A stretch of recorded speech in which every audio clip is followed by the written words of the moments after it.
이 5월 가정의 달에 여러분의 가정에 주의 은혜와 평강이 넘치기를 다시 한번 축원합니다. 제 목소리를 들어서 뭐하겠지만 지난 2주간 감기로 무척 고생을 했습니다.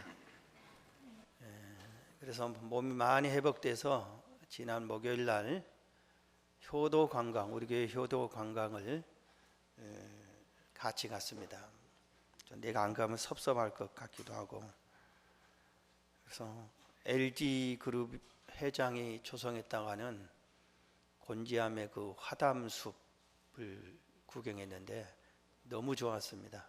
그리고 도자기 축제하는 데를 들려가지고 맛있는 식사를 하고 온천을 이천 미란다 호텔 그 온천에서 같이 온천을 하는데, 거기서 2시간 동안이나 그 목욕을 2시간을 해야 된다고 그래서 2시간 동안 있다가 진액이 빠진 것 같아가지고 감기가 되살아났습니다.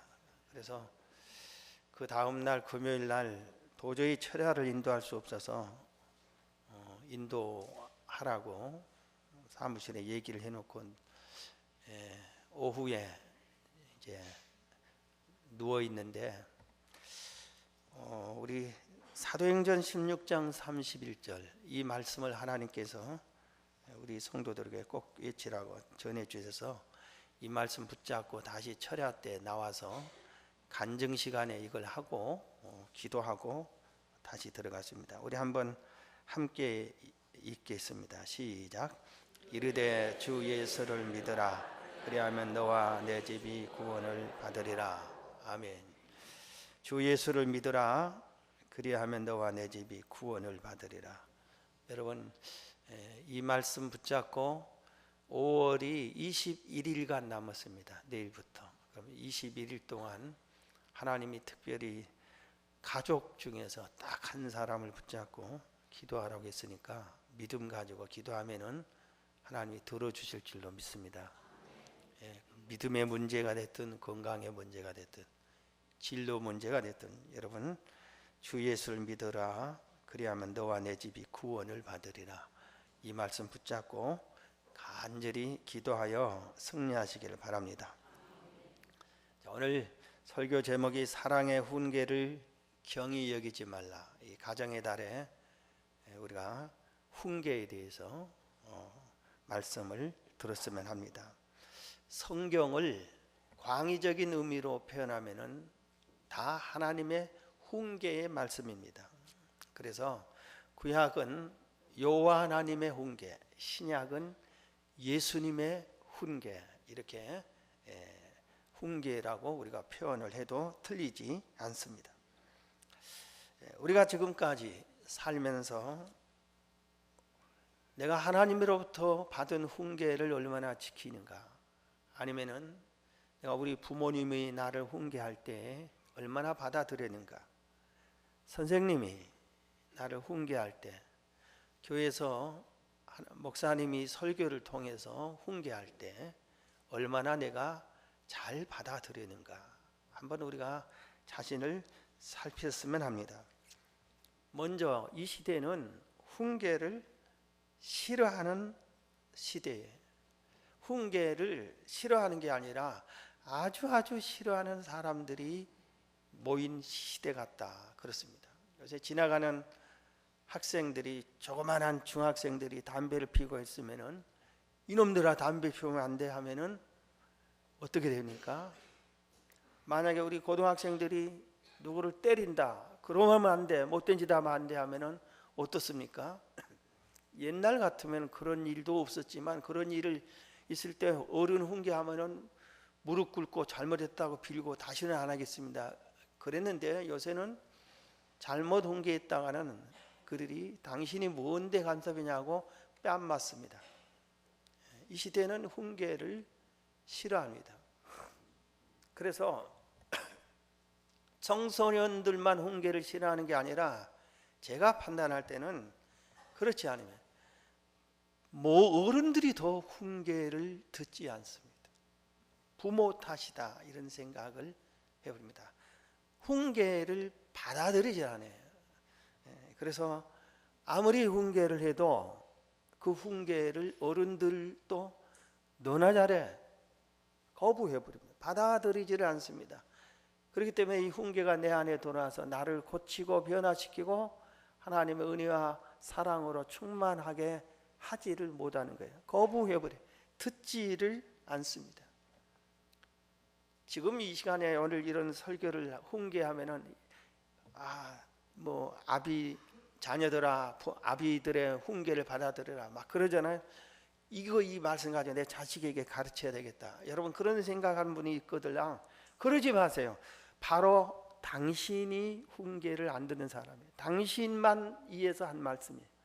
여러분 자식에게 한 말이 아니라 이 시간 이 자리에 앉아 있는 여러분에게 하나님이 훈계를 다시 가르치는 시간이에요. 여러분들이 그 말씀을 받아들여야 됩니다. 우리나라의 코미디 황제는 고 이주일 씨라고 다들 그럽니다. 이분이 TV에 나오기만 하면은 웃음이 절로 나와요. 그런데 이분이 마지막에 TV에 나온 내용이 뭡니까?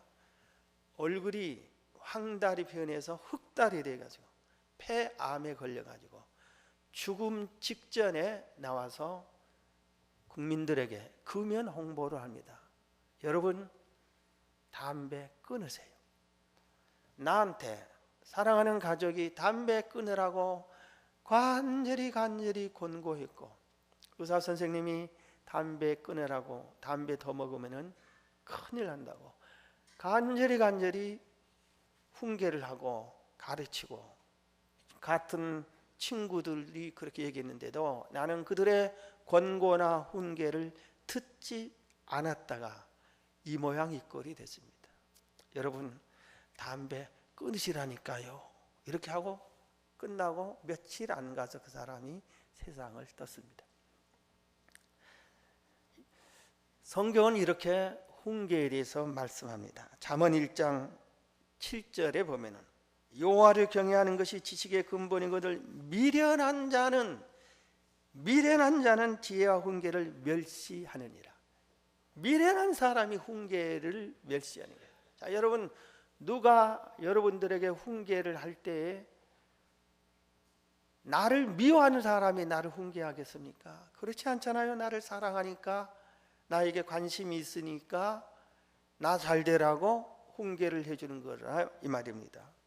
그런데 미련하니까 그 훈계를 받아들이지 않고 멸시해버려요. 너나 해, 너나 잘해, 당신이 뭔데 이렇게 해버려요.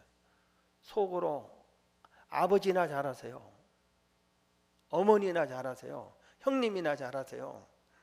그런 식으로 뭐 선생님 아들은 잘 큽니까? 뭐 나보다 더 못하던데 이런 식으로 멸시를 하니까 이런 사람들이 미련한 사람이라 이겁니다. 잠언 15장 5절에 보면은 아비의 훈계를 업신여기는 자든 미련한 자요. 잠언 12장 1절에 보면은 징계를 싫어하는 자는 짐승과 같다 했어요. 훈계를 좋아하는 자는 지식을 좋아하거니와 징계를 싫어하는 자는 짐승과 같다. 짐승과 같다. 훈계하면은 받아들이는데 짐승들도 계속해서 훈련시키면 이거 하지마 계속 하거나 하면 그거 안 씁니다. 그런데 그 훈계를 받아들이지 않으면 짐승만 또 못하다 이겁니다. 잠언 13장 1절에 지혜로운 아들은 아비의 훈계를 들으나 거만한 자는 꾸지람을 즐겨 듣지 아니하느니라. 거만하기 때문에 훈계는 꾸지람이에요. 잔소리예요. 자꾸 이거 왜 자꾸 잔소리를 하죠? 고치지 않으니까 하는 거예요. 고치었으면 또 그 소리를 안 잖아요.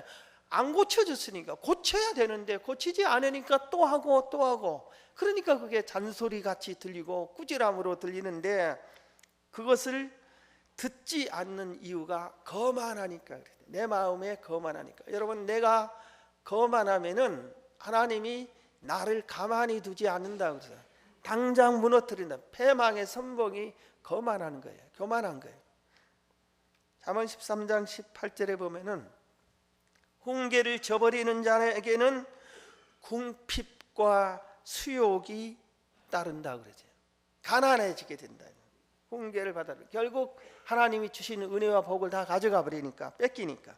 그리고 수욕이 따른다. 최고의 인생의 부끄러운 인생, 망신을 당하게 된다. 그렇게 가르치고 있습니다. 역대하 10장에 보면 이런 내용이 있습니다.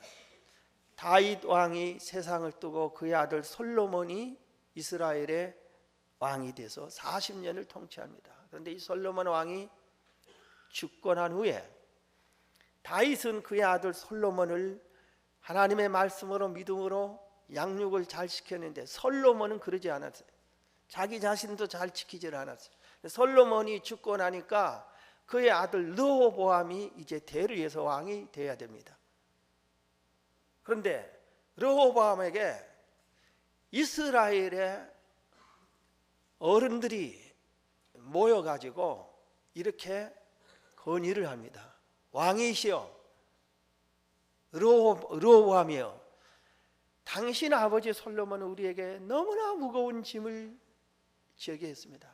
아마 세금도 많이 거두고 많은 사람을, 인력을 뽑아서 성전 왕궁을 짓고 전쟁을 하고 나라를 막 확장시키고 그러느라고 너무나 백성들이 고달프다 이겁니다. 그러니 이제 우리 나라가 큰 나라가 됐고 먹고 살만하고, 그러니 이 당신은 이제 아버지처럼 우리에게, 국민에게 무거운 짐을 지게 하지 말고 가볍게 해주세요. 가벼운 짐을 지게 해주세요. 그럽니다. 백성이 마음 편하게 살게 좀 해주세요, 이 말입니다. 그래서 좋다, 3일 후에 내가 대답해 주마. 3일 후에 오너라 그랬어요. 먼저 이 르호보암이 아버지를 모셨던 원로급에 있는 사람들에게 물어봤습니다. 어떻게 할까요? 백성들이 이런 말을 합니다. 그랬더니 이 원로들이 백성의 말이 옳습니다. 그들의 말을 받아들이고 그들에게 지웠던 무거운 짐을 가볍게 해주고 이제 우리가 온 나라를 잘 평화롭게 나아가자고 그렇게 하세요. 그러면 백성들이 다 당신을 왕으로 섬길 겁니다. 그랬어요.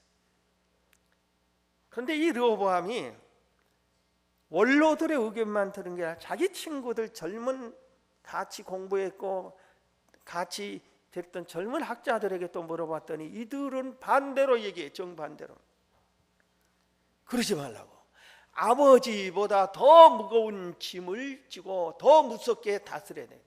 그래야 백성들이 당신이 어리니까 함부로 무시하지 못하고 그럴 거라고. 그래서 이 르호보암이 어느 쪽 의견을 들을까 하다가 젊은 층의 얘기를 듣습니다. 그리고 그 유지들이, 온 백성의 지도자들이 모였을 때 그들에게 나는 더 아버지보다 더 무겁게 다스리겠다, 더 엄하게 다스리겠다 겁니다. 그러니까 그 자리에서 백성들이 당신 알아서 하세요, 우리는 당신을 왕으로 섬기지 않겠습니다 하고 몽땅 돌아서 버립니다. 그래서 나라가 북쪽에 10지파가 전부 다 북이스라엘 나라가 두 동강이 납니다. 그러나 남쪽에 유다 지파만 남아서 그 남쪽의 왕이 르호보암이 됩니다. 한 지파의 왕이 됩니다. 그것도 자기 때문에 아니라 하나님께서 다윗에게 약속했어. 네가 나를 너무나 잘 경외하고 내 뜻대로 살았으니 네 후손이 계속 왕이 되게 해주겠다. 그 약속 때문에 그 남쪽의 유다의 왕이 되게 해준 겁니다. 나라가 갈라지고 말았어요. 왜? 훈계를 받아들이지 않아요. 백성들의 권고를 받아들이지 않았기 때문에 그러는 거예요. 가정도 똑같아요. 온 가족들이 아버지 이러지 마세요, 어머니 이러지 마세요 이럴 때 그걸 받아들이지 않으면은 가정이 갈라지는 거예요. 갈라지게 되는 거예요. 이 얘기를 하니까, 이 역대하 10장 얘기를 하니까 생각나는 사람이 있어요. 지난주 계속 뉴스가 돼서 북한의 김정은,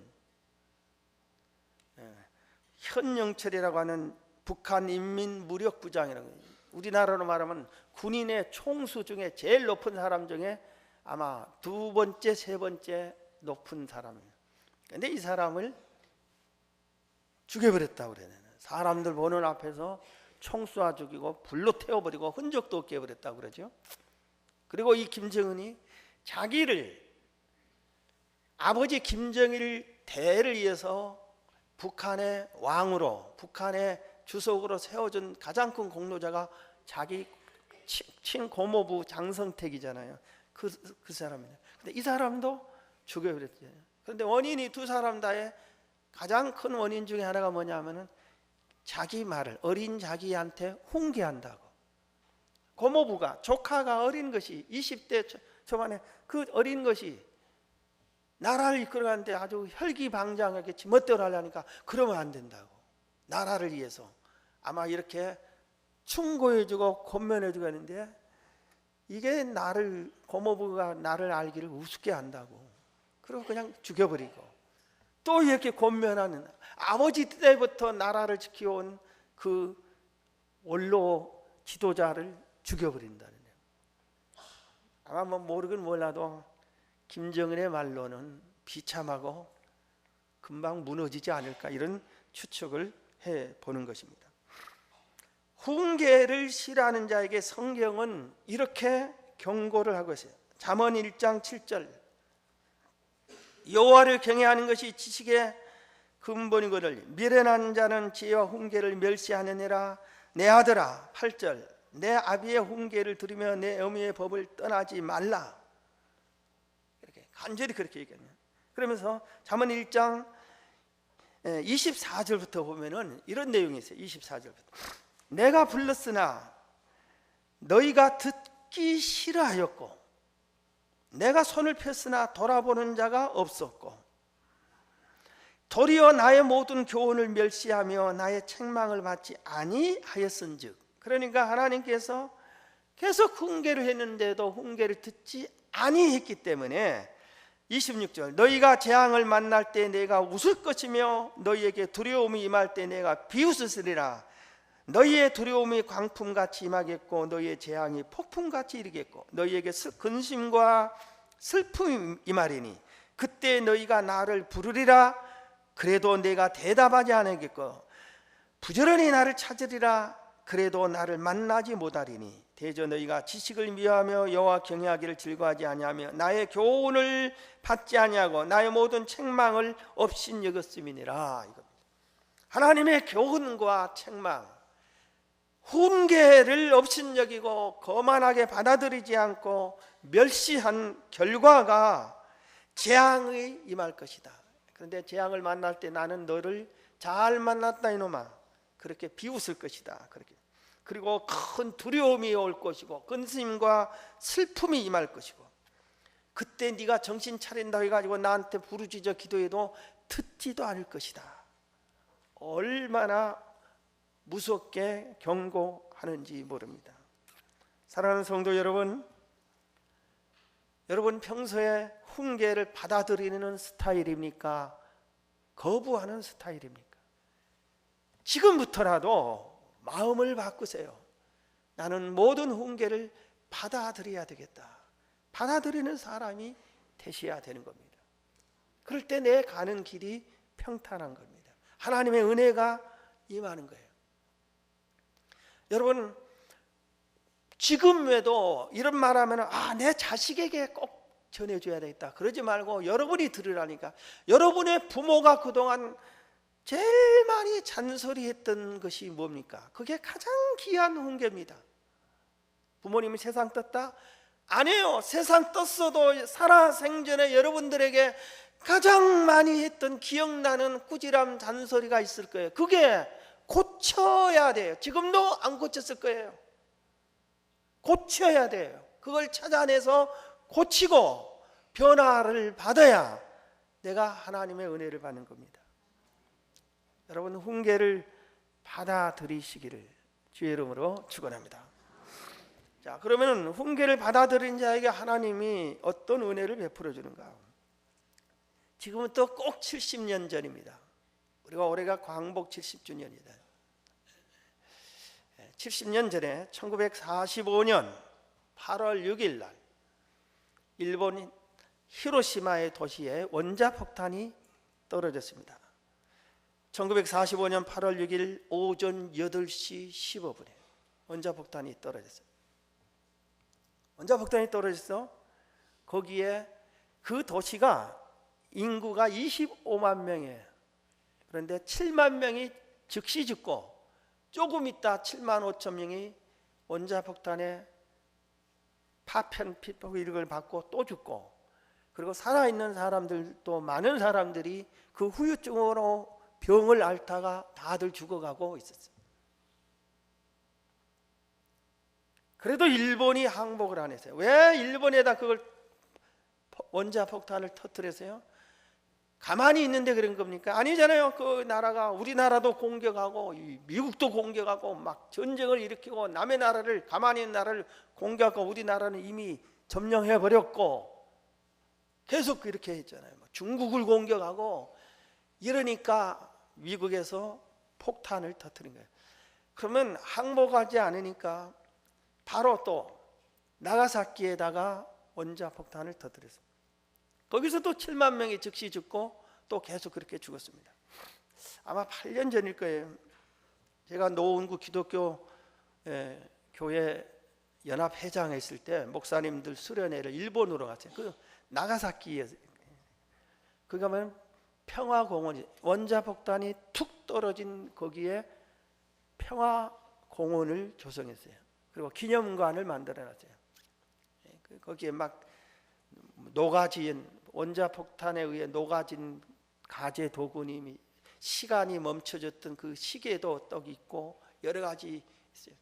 그런데 마음 아픈 게 자기들 민족을 위해서 평화공원에서 그 무한 사람들 많이 기념관을 멋있게 하고 공원을 해놓고 우리나라 사람들도 이 나가사키에서 강제로 우리나라를 점령하니까 가기 싫은데 일본으로 끌고 가서 일을 시켜놓고 부려먹고 광산에 일하게 하고 이러는데 이런 사람이 2만 명이 죽었어요. 우리나라 사람들도.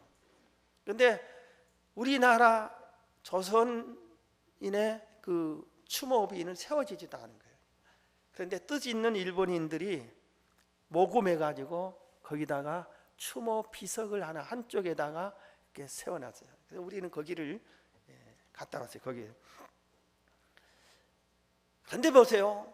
이 히로시마와 나가사키에 원자폭탄이 떨어졌는데 대부분의 사람이 죽은데 살아남은 사람들이 있어요. 살아남은 사람들이 어떤 사람이냐? 훈계를 받아들인 사람들이 있어요. 무슨 훈계냐? 미국에서 이 원자폭탄을 때리기 전에 삐라를 뿌렸어요. 며칠 후에 원자폭탄이 떨어지는데 이건 떨어지면은 어떻게 된다. 그러니 몇 킬로 이상 멀리 도망가야 산다 하고 다 이 삐라를 뿌렸어요. 권고를 했어요.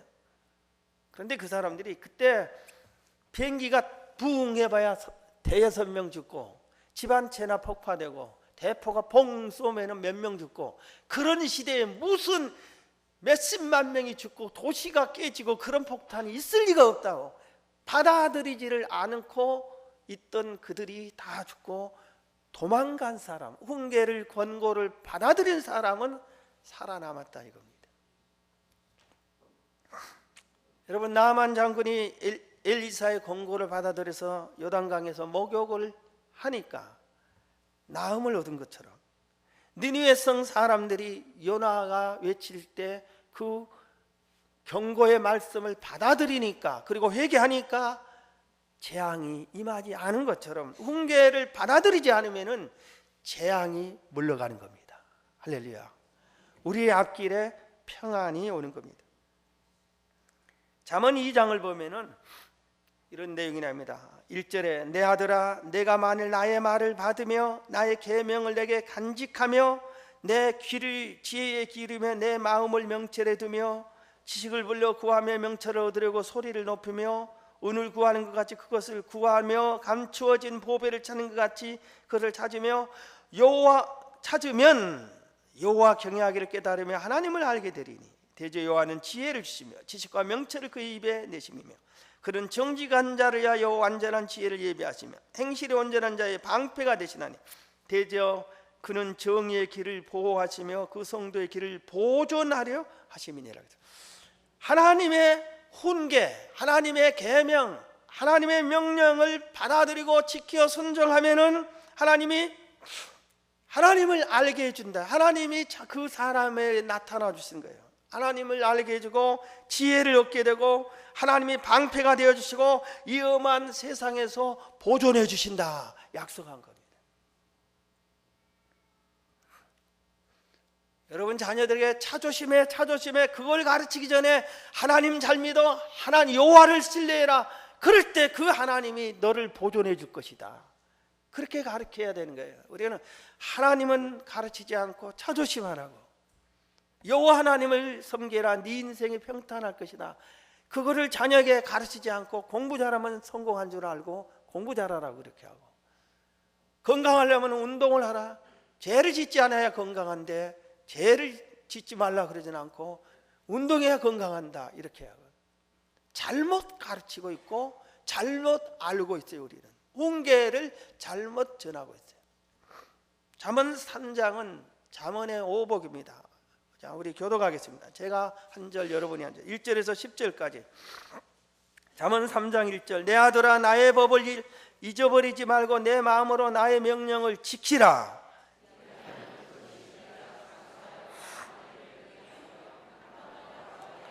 인자와 진리가 내게서 떠나지 말게 하고 그것을 내 목에 매며 내 마음판에 새기라.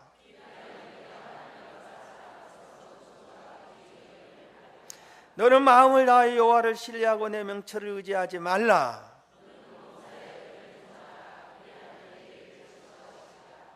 스스로 지혜롭게 여기지 말지어다. 여호와를 경외하며 악을 떠날지어다.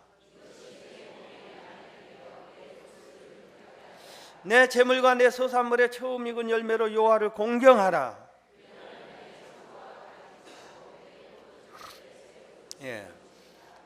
전부 다 하나님이 조건을 걸었어요. 하나의 귀한 계명을 줬어요. 권고의 말씀을, 이걸 지키라 그러면 이런 복을 주겠다. 이 복은 천국 가서 주마. 그게 아니라 이 땅에 사는 동안에 복을 주겠다고 그랬어요. 그래서 물질의 복, 건강의 복, 명예의 복, 장수의 복, 이런 오복을 하나님이 주기로 약속했어요. 어떤 자에게 그리하면 그것이 뭐예요? 지키면 하나님의 말씀을 받아들이고 훈계를 받아들이고 계명을 지키면 해주마 이겁니다.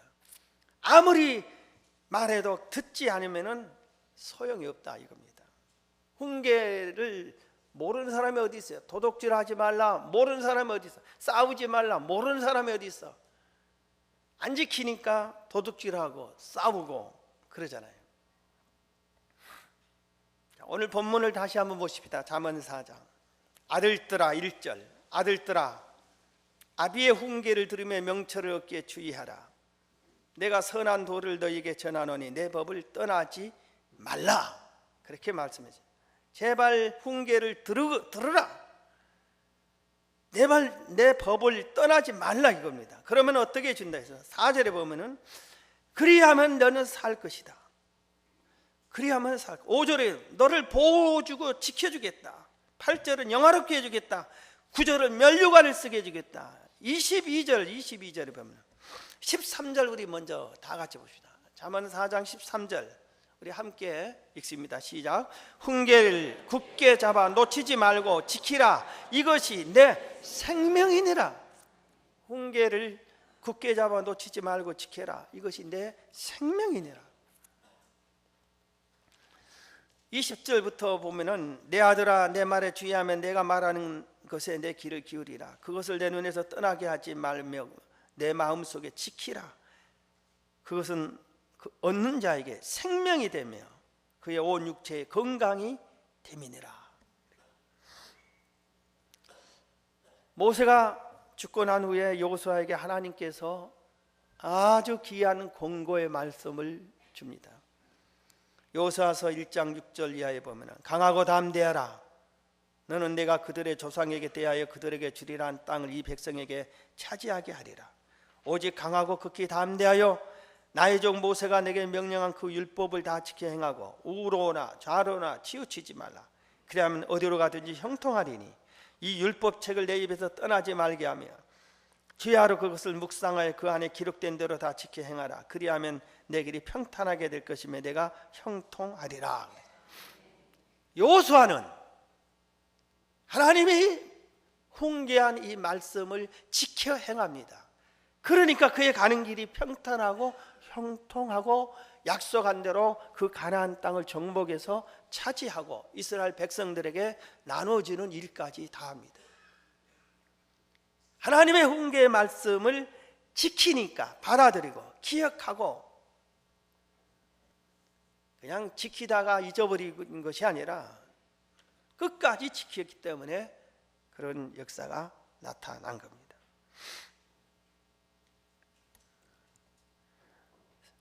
사도행전 1장에 예수님께서 부활하신 예수님이 40일 동안 세상에 계시다가 마지막을 승천하기 직전에 감람산에 모여서 마지막 권고의 말씀을 하고 승천합니다. 그게 사도행전 1장 8절이었죠. 오직 성령이 4절을 먼저 저축합니다. 4절이 1장 4절에 사도와 함께 모이사 그들에게 분부하여 이르시되 예루살렘을 떠나지 말고 내게서 들은 바 아버지께서 약속하신 것을 기다리라. 그러면 성령을 받을 것이다. 그러고 나서 8절에 오직 성령이 너에게 임하시면 너희가 권능을 받고 예루살렘과 온 유대와 사마리아 땅까지 이르러 내 증인이 될 것이다.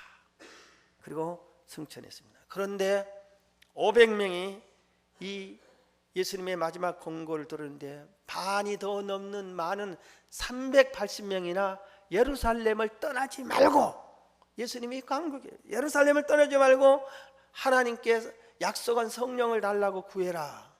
그렇게 간곡히 권고한 말씀을 거역하고 예루살렘을 떠나버립니다.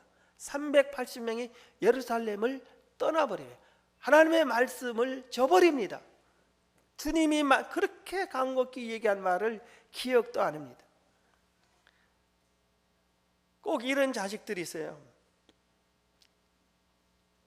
아버님이 어머님이 돌아가시면 그 죽음의 현장에서 장례식 치를 때 되게 슬퍼합니다. 다들.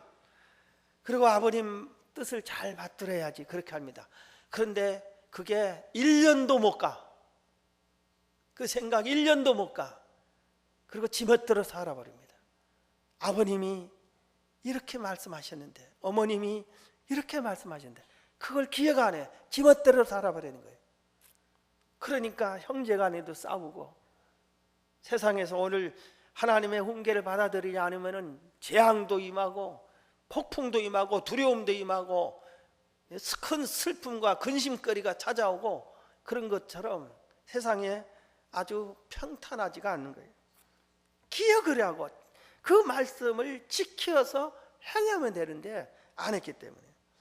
그런데 120명은 380명의 예수님의 마지막 권고의 말씀을 안 듣고 예루살렘을 떠났지만 120명은 예루살렘을 떠나지 않습니다. 그리고 감람산에서 아주 가까운 마가의 집에 가서 그 다락에 모여서 120명이 약속한 성령을 달라고 주님이 말씀한 대로 전혀 기도에 힘썼더니 열흘 만에 하나님께서 성령 충만함을 주셨어요.